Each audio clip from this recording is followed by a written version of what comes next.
আসসালামু আলাইকুম। আজকে আমরা দেখব হেক্সাডেসিমেল থেকে কিভাবে বাইনারি তৈরি করতে হয়। তাহলে হেক্সাডেসিমেল থেকে যদি বাইনারি তৈরি করতে হয় তাহলে আমাদের একটা সূত্রের মতো জানতে হবে 1248। তাহলে প্রথম সংখ্যাটা হচ্ছে 9F23। তাহলে আমরা জানি নর্মালি এ হচ্ছে 10, বি হচ্ছে 11, সি হচ্ছে 12, ডি হচ্ছে 13, ই হচ্ছে 14, এফ হচ্ছে 15। তাহলে এফ এর মান হচ্ছে 15। তাহলে 9F23। তাহলে থ্রির ক্ষেত্রে আমরা কি লিখবো? 2 আর একে যোগ করলে কত হয়? 3। তার মানে হচ্ছে 0011। তার মানে হচ্ছে 0011।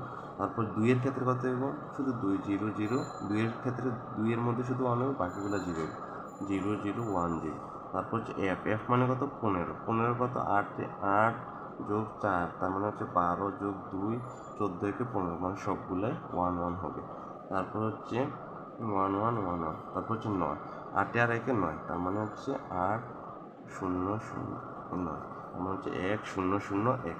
তাহলে F23 হেক্সাডেসিমেলের বাইনারিতে আনসার হবে 100111111001000011। এটাই হচ্ছে আনসার।